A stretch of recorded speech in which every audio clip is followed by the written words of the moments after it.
Failure makes winners stronger. Failure makes winners hungrier. But it makes most give up. It makes most feel worthless. Winners don't enjoy failure, but they would never let failure stop them.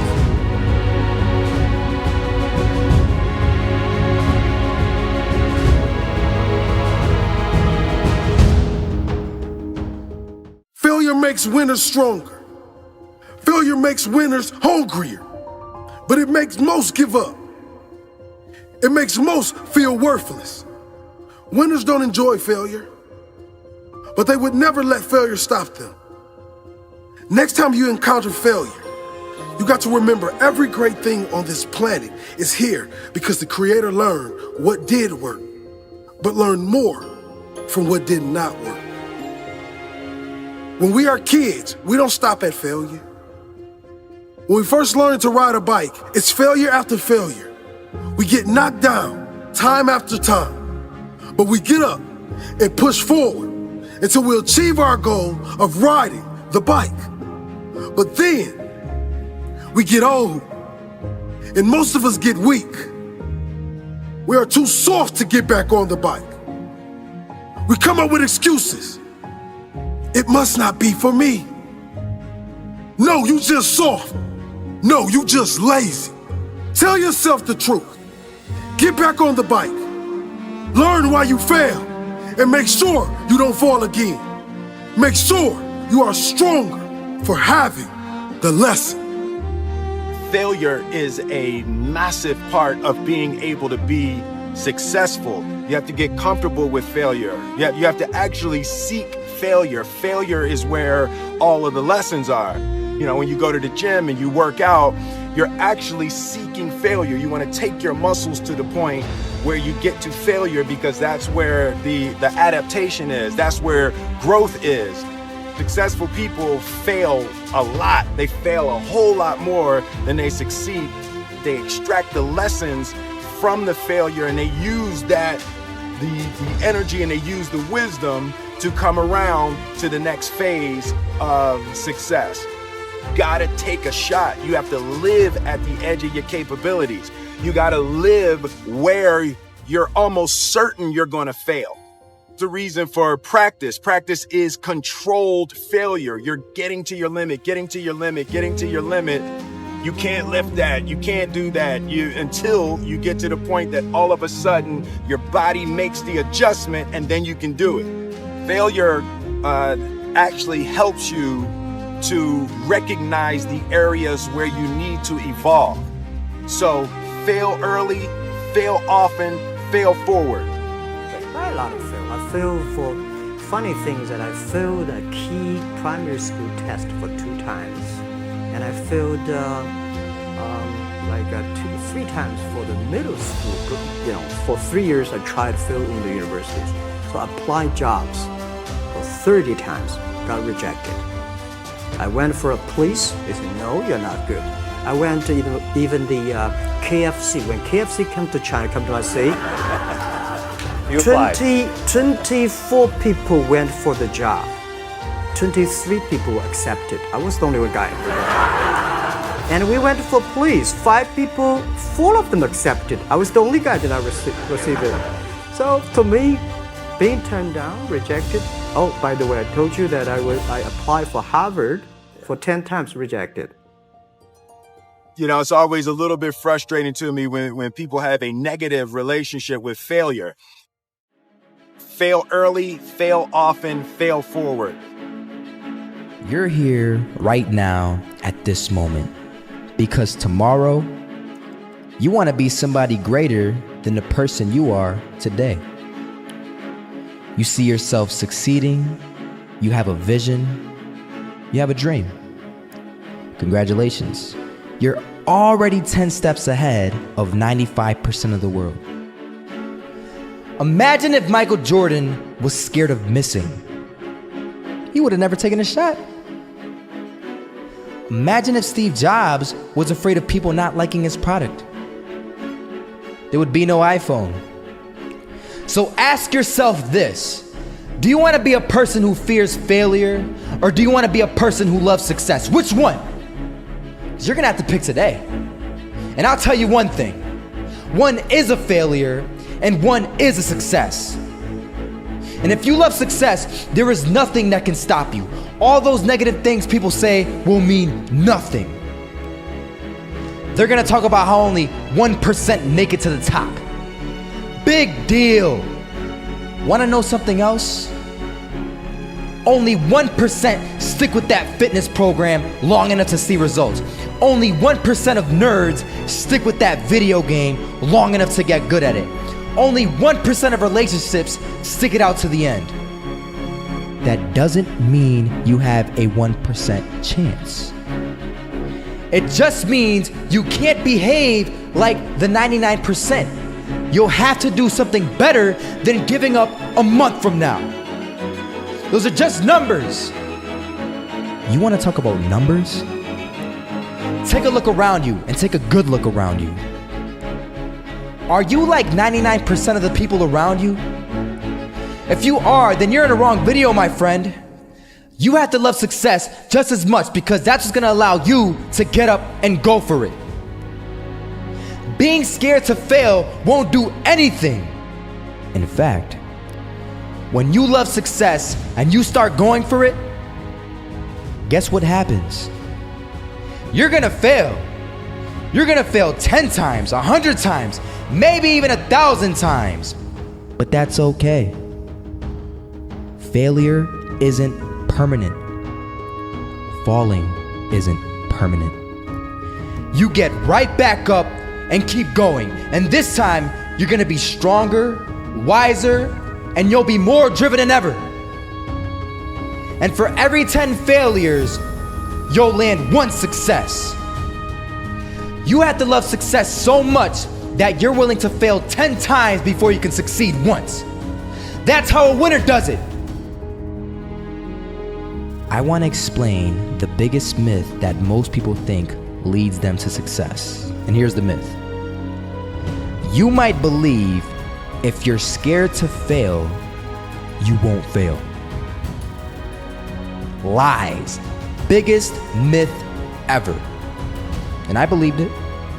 You see, I always thought that being scared to fail in life would literally keep me from failing. I would look at the losers around me and I would say, sheesh, I never want to turn out like him.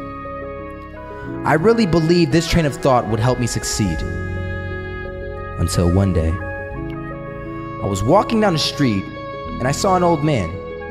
Had a hat, suspenders, and a cane. Was about 80 years old. This old man was barely walking. He could walk, but the cane helped a lot. He was struggling. So anyway, he was walking across the street and he ended up falling. So I went over to go help him. And he gets up, says thank you, and we introduced ourselves. Had a little conversation. Told me his name and I told him mine. His name was Robert, by the way. And right as he walked away, I told him, this is what I said. Robert, you should stay inside where it's safe, my friend. And Robert turns around and says to me, I love walking.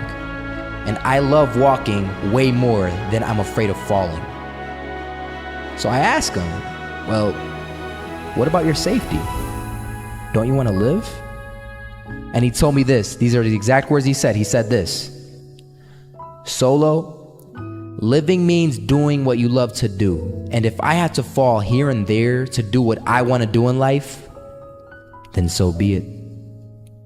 And he just walked away. Never saw him again. That was it.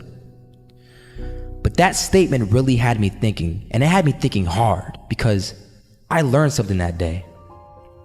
That's when I realized the true key to success.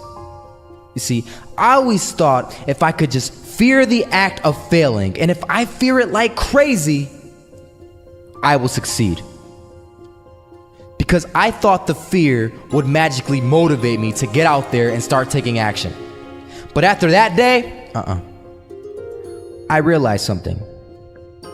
I realized it's the love for success that will lead me to succeeding. So just imagine if Robert feared falling. Would he even start walking? Of course not. He wouldn't even do what he loved to do. He would sit at home and take no type of action. But he loved walking. Wasn't even scared to fall. It gave him life. That's what allowed him to get up and do it. He loved walking so much, he was willing to fall 10 times a day just to do it. And you have to be the same. So the next time someone tells you, you're gonna fail, you know what you tell them? Tell them they're right. But you're not afraid to fail. You're not afraid to take action. You're not afraid to jump. You're gonna fail 10 times, but you know what? It's cool. Because on the 11th time, you'll succeed. Oh, you'll succeed all right. And it'll feel good. And while you're over here living the life of your dreams and complete happiness, guess where they're gonna be? That's right. They'll be failures, the real failures. Over there where it's safe, scared to fail. Ironic, isn't it? If you constantly remind yourself, after every defeat, after every setback, every time you get knocked down, I've got a saying, if life knocks you down, try and land on your back, because if you can look up, you can get up. See, a lot of people, because of failure, they stop believing. Let me share something with you. You will fail your way to success. Yes, 8 out of 10 millionaires have been financially bankrupt. You will fail your way to success. It doesn't matter how many times you fail. It doesn't matter how many times people tell you that you can't do it. It doesn't matter if you don't have a dime in the bank. You will fail your way to success. Life is too short and too unpredictable to live it. I've seen it firsthand. It is not worth it to live it safe, basic, and traditional. But do you know why most people choose to live that safe life over taking risks in their life? I mean, there's a pretty good argument not to. Why would you? Why would you take a risk that puts you through stress, puts your family through stress, makes you lose sleep, makes you lose time, makes you put in the extra work, makes you take ridiculous chances that are 1 to 1,000? You know, but before I even continue, the fact that I'm even sitting here and talking is astonishingly ridiculous on its own. The chance of you being born is 1 to 400 trillion. That number is so big you cannot even wrap your head around it. But okay, what I wanted to say was that the reason why people don't want to take these risks is because right now they feel like they got a lot to lose and that their current situation is relatively nice. And most importantly, right now, they are comfortable. They got used to living basic within society standards, being with their friends every now and then, being well rested. They got comfortable. And when you get comfortable, you don't want to move. And that comfort zone, I like to call it the danger zone, because this comfort zone will persuade you to stay in there for as long as possible. And it is, I know how it is. I know the comfort zone. It is so convincing. It is so hard to escape comfort. I know. And as it persuades you to stay in there, you will literally, unconsciously, see, I'm so serious when I say this, you will literally see your whole life go right by you.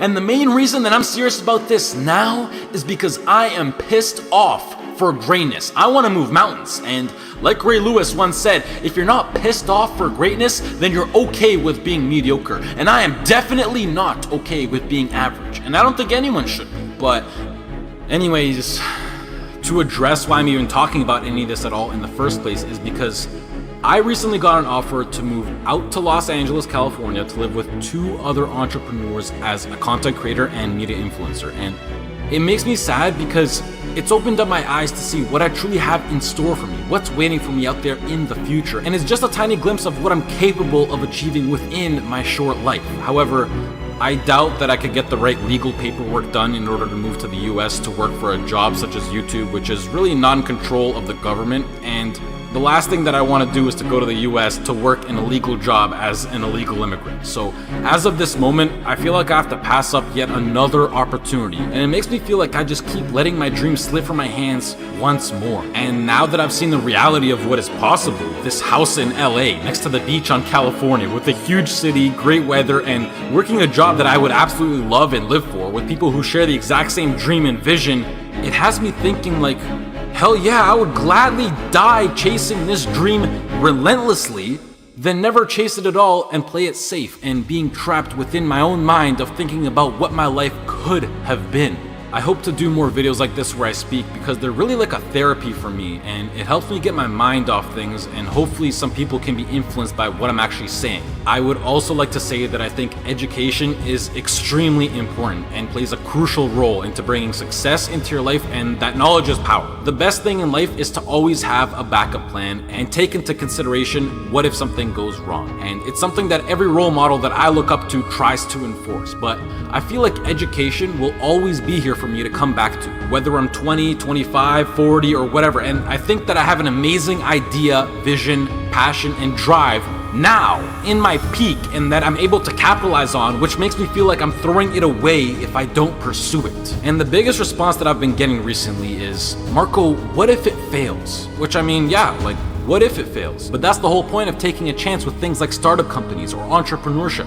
It's ridiculously high risk. Like, what if I get hit by a car? What if I lose my wallet? Or better yet, what if this succeeds? You know, it's easy to be negative or to be closed-minded, but I think it's easier to be optimistic and to be open-minded. And please do yourself a favor, which is a separate topic on its own for another time, but try to surround yourself with people who impose and promote positivity and good vibes. You will notice the tremendous effect that it has on your lifestyle. Starting your own business or being self-employed, although preferable, doesn't exactly require any kind of diploma or degree. And I think that with a proper business plan and with the drive that people like you who are watching this video fuel me with, I feel like I can accomplish anything. If you're still listening, I love you, mad respect. That's true loyalty right there. If you're less, this has been Marco. I hope you all have a great rest of the day, and goodbye.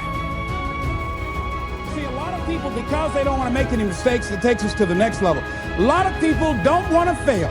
Fear of failure, fear of success, and guess what else? Fear of the unknown. You know what Winston Churchill said about courage, Pat?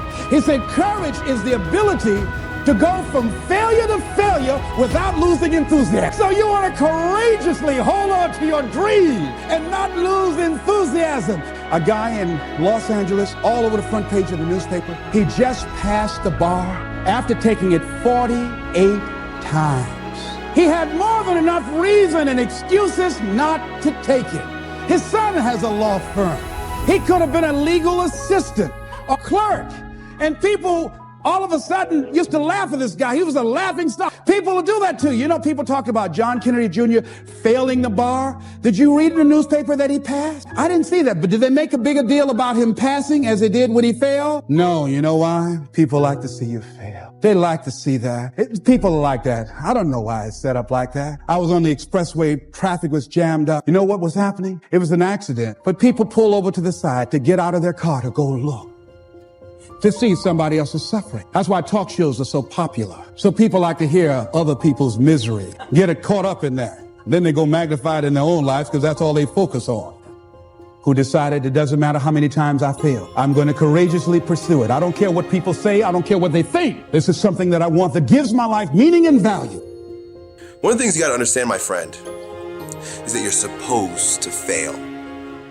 You're supposed to fail because failure is the stepping stone to success. You need the logical reason why.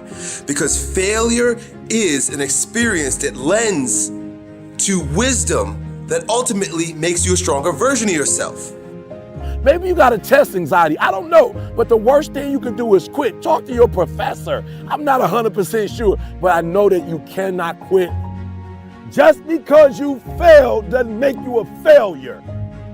Another one of these cliches or cliche stories is about Thomas Edison, right? When a reporter asked him, you know, what is it? How did you feel about failing 1,000 times? And he said, no, I didn't fail 1,000 times. I just found 1,000 different ways that it wasn't going to work. And that's what's happening with you. But every time he found a way that didn't work, he was adding to his journey. He was growing stronger. He learned something. He discovered something.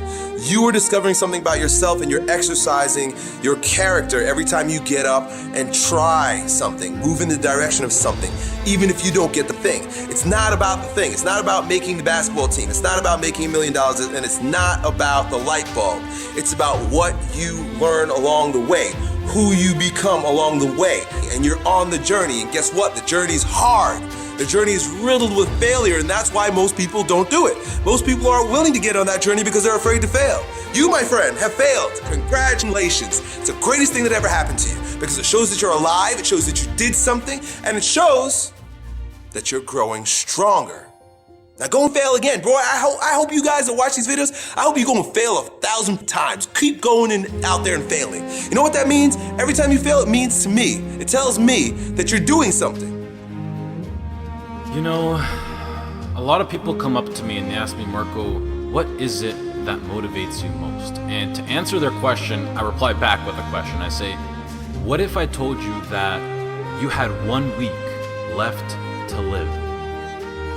Would you regret not pursuing your dreams, passions, and desires? Would you regret not living your life to the fullest? Would you regret not spending as much time with your family, friends, or loved ones?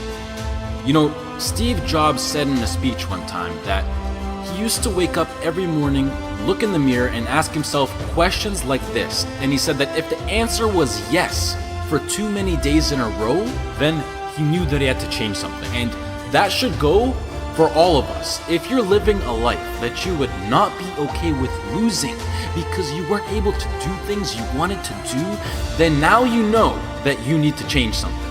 Life is simply too short and unpredictable to not live exactly the way that you please. It is ridiculously unpredictable. It is possible that on any given day to die at any point throughout that day without ever being able to see it coming. You know, when I was 13, I had this teacher who was an absolutely amazing person. I'd known him for several years then, and he had 2 kids, a loving wife. He was a man of God, contributed to the community. He gave us everything that he had, and he would bike to school every single day. I always remember him come to school on his bike, and one morning on his way to school, it was early in the morning, he was crossing an intersection. A reckless driver comes out of nowhere, hits him, he dies on the spot, on the moment of impact. His death taught me so many valuable things in life, and one of them being that it went on to show that no matter how much you don't deserve to die, and no matter how good of a person you are, and no matter what your situation is, no matter anything, it goes to show that death is inevitable and random, and it will eventually consume each and every single one of us, whether it's in 50 years, in 10 years, next year, or even tomorrow. You cannot control it. The people around you cannot control it. As long as you're at the wrong place at the wrong time, your whole life could disappear in the blink of an eye, along with everything you wished you could have done. Whether you're walking down the street, whether you're stepping into the elevator, whether you're walking down the stairs, whether you're just existing. Listen, you'll see people from nowhere die of a heart attack. Gone. No family history, no symptoms, no causes, nothing. It happens, and that's the cruel life that we live in, and it's something that we cannot control. So what I want to make clear is that regardless of the path that you take in your life, at one point, death will consume you. It doesn't care whether you floss your teeth in the morning, whether you raise a family or not, whether you go on to be rich, poor, a success, a failure, whatever, you are still going to die at one point. It is that simple. And knowing that you're going to die soon should be the biggest motivation to both make the difficult decisions in life and to get your ass out of bed in the morning. So now the question becomes, what is it that you truly have to lose? If you pursue your dreams and you fail, sure, you might be a little bit more financially unstable. You might experience stress or other feelings you wish you never had to experience. But either way, even if you fail, you will end up back to where you started, which is where you are now. So what do you literally have to lose? Some of you right now, you're thinking about maybe starting a business. You have a great idea that you want to incorporate into your lifestyle. Maybe you're thinking about pursuing your dreams to the fullest. Maybe you're thinking about putting in the work to become a doctor, an engineer, a firefighter, a professional athlete. But some of you won't follow these ambitions because you're afraid. You're afraid to fail. You let the fear of failure dictate your actions, and you're afraid of what mama or papa thinks. You're afraid of what your sister, your brother thinks, or your grandpa or your grandma, or your cousins, or whoever. But what truly matters is you. You are in possession of a gift. You have a talent, and whatever that talent is, you can make yourself and people around you a stronger and better place with it. But sometimes the only way to do that is to take a risk. At one point, you have got to take a leap if you want to make that gift that you have become a reality. Otherwise, society will gladly accept you as a 9-to-5 slave working just to pay off your rent and to stay alive and to live for the weekend, which is the absolute worst way to live. If you don't jump, believe me, if you don't pursue your gift, you will live a life full of regret, and your gift, your dreams, everything that you ever had to offer to the world will die with you. From first-hand experience, I am pissed off at myself. I am pissed off, and I regret so much in my life. I can't even fathom explaining it. Not about what I've done, but what I haven't done. All the opportunities that I turned down, and all the chances that I never took just because I was afraid or because I was worried about what other people think. And I officially decided to sit down. I sat down for weeks. I didn't just think of what I'm saying right now. I didn't think of it overnight.